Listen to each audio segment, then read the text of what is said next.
Hello बच्चों, नमस्कार। आप लोग देख रहे हैं यूट्यूब चैनल MCI और मैं हूं विकास त्रिपाठी। बच्चों, पिछले वीडियो में हम लोगों ने यूक्लिड विभाजन प्रमेय के संबंध में पढ़ा था। आज हम लोग उससे संबंधित और भी प्रश्न पढ़ेंगे। एक्सरसाइज 1.1 क्वेश्चन नंबर 2, दर्शाइए कि कोई धनात्मक विषम पूर्णांक 6q+1 या 6q+3 या 6q+5 के रूप का होता है। सबसे पहले तो हमें यहाँ धनात्मक विषम पूर्णांक या धनात्मक समपूर्णांक कोई भी का रूप प्रूफ करना होगा। हमें सबसे पहले मानना होगा, माना कि कोई धनात्मक पूर्णांक a है और b बराबर यहाँ 6 लिया। b बराबर 6 क्यों लिया? क्योंकि यहाँ q का गुणांक सभी जगहों पर 6 है। जो भी q का गुणांक होगा वही यहाँ पर b का मान लिया जाएगा। तो माना कि कोई धनात्मक पूर्णांक a है तथा b बराबर 6 है। अब हमने जो कल यूक्लिड विभाजन प्रमेय का पढ़ी थी, हमने उसका नियम लगा दिया। यूक्लिड विभाजन प्रमेय का से लगाया तो a बराबर bq+r, जहां 0 <= r b है। अब हमें ऊपर b का मान जो आया था b बराबर 6, ये इसमें रख देना है। तो आ जाएगा a बराबर b की जगह पर 6 q+r, जहां 0 <= r b था, b की जगह 6 आ गया। अब हम देखेंगे कि यहां पर जो r है इसका मान 0 के बराबर या 0 से बड़ा लेकिन 6 से छोटा, यानी हम कह सकते हैं कि r के संभावित मान जो होंगे वो 0 के बराबर से प्रारंभ हो सकते हैं। तो 0, 1, 2, 3, 4 और 5, क्योंकि यहाँ r का मान 0 या उससे बड़ा तो है, तो ये सारे मान या तो 0 के बराबर या 0 से बड़े हैं। लेकिन 6 से छोटा, तो 6 से छोटा ही रहना चाहिए, 6 के बराबर r का मान नहीं हो सकता। तो r का मान 5 तक हो सकता है, यानी r के संभावित मान 0, 1, 2, 3, 4 और 5 है। अब यही r के मान हम इस a बराबर 6q+r में रख लेते हैं। तो a बराबर 6q+, पहला r का मान था 0, तो या तो a बराबर 6q+0 होगा।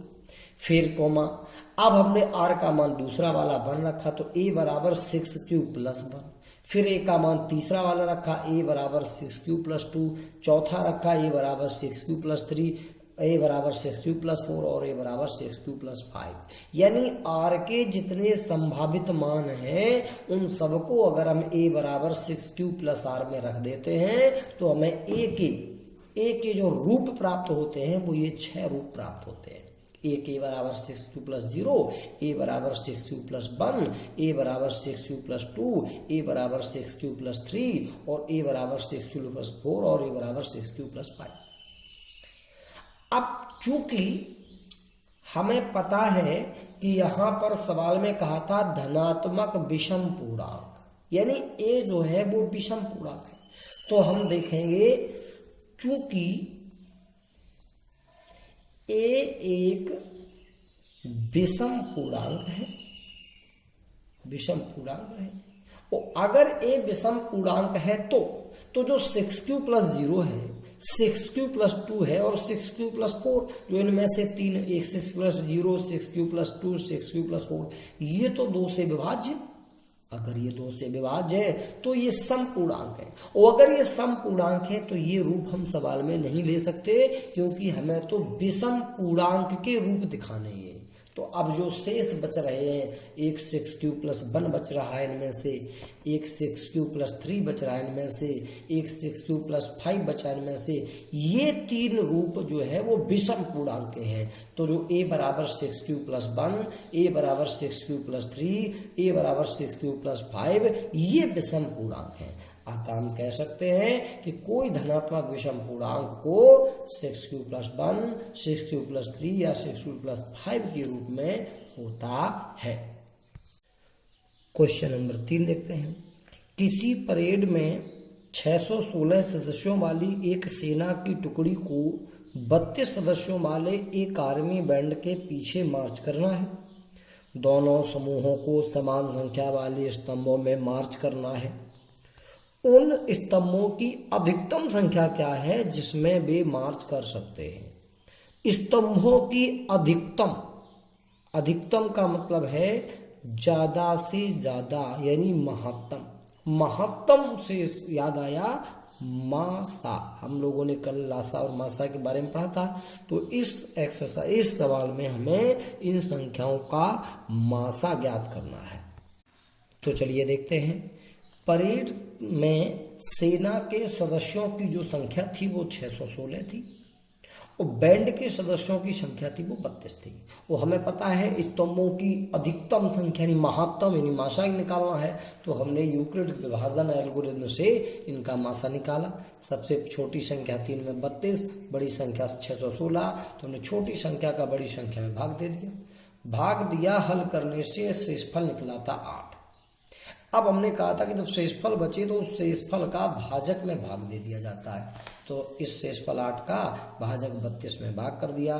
भाग चला गया 4 बार, शेषफल बचा 0। जब भी शेषफल 0 आ जाए तो जो भाजक है, जो भाग दिया गया जिस संख्या का, वो भाजक हमारा इन दी गई संख्याओं का मासा होती है। अतः हम कह सकते हैं कि अधिकतम स्तंभों की जो संख्या होगी वो संख्या 8 होगी। अब देखते हैं बच्चों प्रश्न नंबर 4। यूक्लिड विभाजन प्रमेय का प्रयोग करके दर्शाइए कि किसी धनात्मक पूर्णांक का वर्ग किसी पूर्णांक m के लिए 3m या 3m+1 के रूप का होता है। बच्चों ये प्रश्न कुछ प्रश्न नंबर 2 से मिलता है, बस इसमें विषम पूर्णांक के ही रूप थे और इसमें धन पूर्णांक के वर्ग के रूप हैं। तो चलिए बच्चों इस प्रश्न को देखते हैं। सबसे पहले प्रश्न नंबर 2 की तरह माना कि कोई धनात्मक पूर्णांक a है। हमने पिछले प्रश्न में पढ़ा था प्रश्न नंबर 2 में कि कोई भी धनात्मक विषम पूर्णांक हो उसको 6q+1, 6q+3 या 6q+5 के रूप में लिख सकते हैं। इसी प्रकार हम ये भी सिद्ध कर सकते हैं कि किसी धनात्मक पूर्णांक को हम 3q, 3q+1 या 3q+2 के रूप में लिख सकते हैं। ये बिल्कुल उसी प्रकार सिद्ध हो जाता है जैसे कि हमने दूसरे प्रश्न में विषम पूर्णांक को 6q+1, 6q+3 या 6q+5 के रूप में सिद्ध करना सिखाया था। तो अगर ये कोई धनात्मक पूर्णांक है तो या तो a बराबर 3q के रूप का होगा या a बराबर 3q+1 के रूप का होगा या फिर a बराबर 3q+2 के रूप का होगा। हमें दिखाना है कि इसका वर्ग, इस धन पूर्णांक a का वर्ग या तो 3m के रूप का होगा या 3m+1 के रूप का। तो चलिए अगर a इन 3 रूपों में है तो सबसे पहले हमने ली कंडीशन 1, जब a बराबर 3q के रूप, यानी पहली स्थिति में अगर ये इस रूप में है तो फिर a² क्या होगा। तो हमने इसका स्क्वायर कर लिया, ये आ गया आपका 9q²। अब चूंकि हमें रूप 3m का लाना है तो यहां पर 3 आपको कॉमन लेना होगा। तो हमने इनसे 3 कॉमन लिया, ब्रैकेट में बचा 3q²।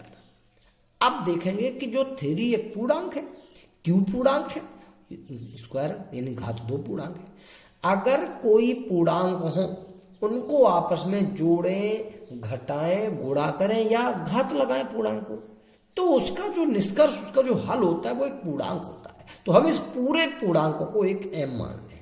तो ये बन गया 3 और इसको मान लिया m, जहां हमने इस पूरे पूर्णांक को m माना है।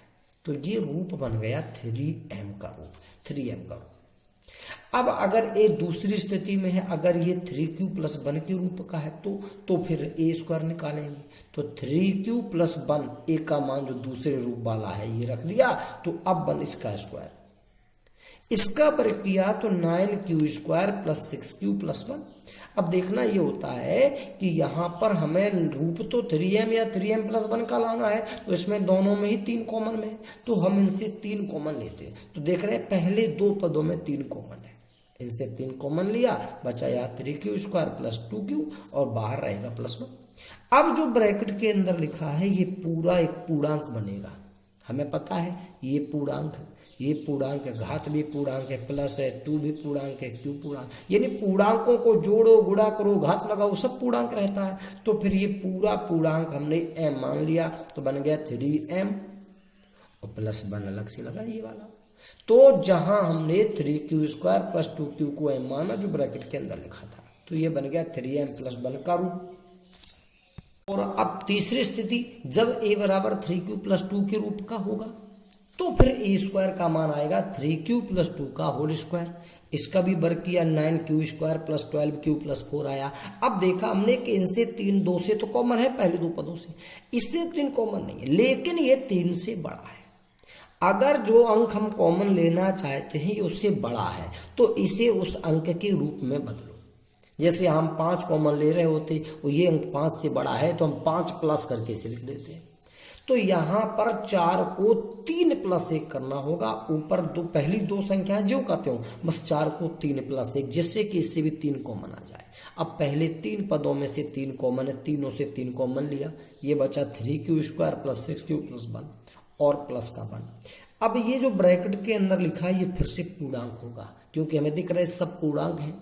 अगर उनको जोड़ें, घटाएं, गुणा करें और घात लगाएं तो सब पूर्णांक रहेंगे। तो 3 ये पूरा m मान लिया प्लस 1 जहां लिख दिया, 3q² प्लस 6q प्लस 1 को हमने m माना है, तो ये रूप बन गया 3m प्लस 1 का रूप।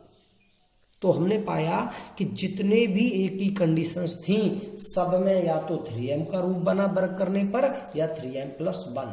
तो हम कह सकते हैं किसी धनात्मक पूर्णांक का जो वर्ग है वो किसी पूर्णांक m के लिए या तो 3m के रूप का होता है या 3m प्लस 1 के रूप का होता है। बच्चों अब प्रश्न नंबर 5 देखते हैं, एक्सरसाइज का अंतिम क्वेश्चन। यूक्लिड विभाजन प्रमेयिका का प्रयोग करके दर्शाइए कि किसी धनात्मक पूर्णांक का घन 9m, 9m प्लस 1 या 9m प्लस 8 के रूप का होता है। बच्चों ये प्रश्न आप लोग घर पे हल करेंगे। ये प्रश्न बिल्कुल चौथे प्रश्न के जैसा है। सबसे पहले मान लेंगे, माना कि कोई धनात्मक पूर्णांक a है। धनात्मक पूर्णांक a है तो a 3q या 3q प्लस 1 या 3q प्लस 2 के रूप का होगा। पिछले प्रश्न में हमें उसके वर्ग के रूप दिखाने थे तो हम उसका स्क्वायर करते थे, इस बार हमें इसके घन के रूप दिखाने तो हम इसका घन करेंगे। पिछली बार 3m प्लस 1 या 3m के रूप में दिखाना था तो 3 कॉमन लेते थे। अब की बार हमें 9m प्लस 1 या 9m प्लस 8 का रूप दिखाना है, तो अब हम उन पदों से 9 कॉमन लिया करेंगे, 3 नहीं।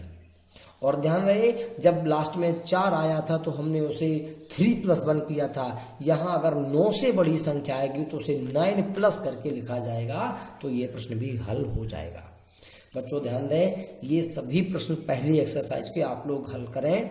यदि ये प्रश्न आपको ना आए तो हमसे जो सेक्शन वाइज ग्रुप बने हुए हैं उन पर हमसे मैसेज द्वारा सूचना करें, तो हम आपको इसका डिटेल भी दे देंगे। बच्चों ध्यान दें